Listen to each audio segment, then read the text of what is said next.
السلام علیکم ورحمت الله. د مدرسو یو رخ دغم دی چې تاسو په سکرین باندې ګورئ. ظاهره خبره ده زمونږ په معاشره کې د مدرسو خلاف ډېر منفي پروپاګاندا کېږي. مختلف طبقات دي، مختلف خلک داسې دي سیکولر لیبرل چې هغه د مدرسو خلاف خبرې کوي یا دي پروپاګاندا کې. لیکن د مدرسو چې کوم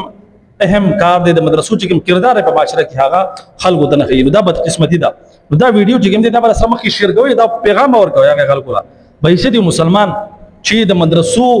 چې کوم خلک دي، د مدرسو طالبان دي یا اهل مدارس دي، دینی طبقه ده، د هغو کردار سره په معاشره کې اصل انسانیت دغه اجدا وګورئ چې هغو تللی او خدمت کې لګیا دي. په سیلاب کې خلک ظاهره خبره ده په بنیر سوات علاقه کې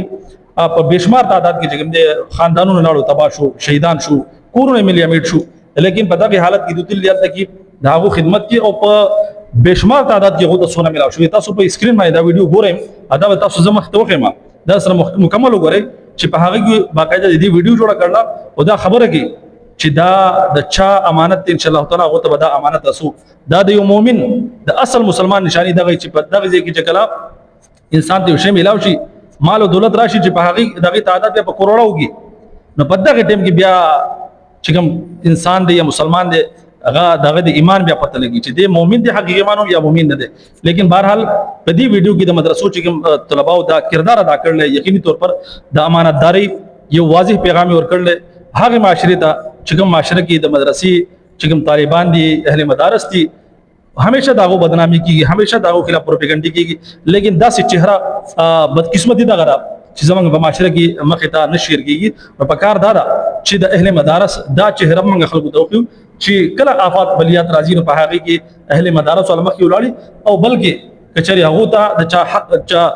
امانت ملاو شي نو دا غي امانت په صحیح طریقې سره هغه حفاظت کې او امانتدار ته دا غي امانت رسي. نو بهرحال دا ویډیو سره مخکې شیر کړ او چې ظاهره خبره ده هغه خلکو ته دا پیغام ملاو شي کوم خلک د مدرسو خلاف، د دینی طبقه خلاف، هغه لیبرل سیکولر او ملحدین طبقه چې اکثر په مدرسو باندې اعتراضات کې لګي، دینی مدارس او دغه شانتي چې کوم دینی طبقه د پاغي باندې اعتراضات کی تاکي هغه ته یو پیغام ملاو شي. دا ویډیو سره وګورئ مکمل او مخکې شیر کړئ. دا ماشاءالله طلبه لګیا دي خدمت کوي او دا به کور کې چې سونه پرته ده، دغه سونه چې دا په حفاظت سره د ملګرو راوسته او دې کور کې چې کوم ابای ده، کوم چې د دې کور مالک ده، دا باغی ته ولکه ان شاء الله په امانت سره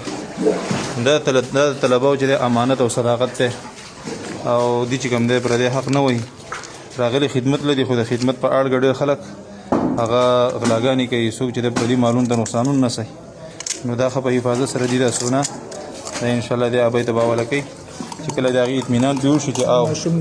دغه چې کوم دی سمه تولیدا نو حالبه د ملګری چې مطمئن شي ان شاء الله.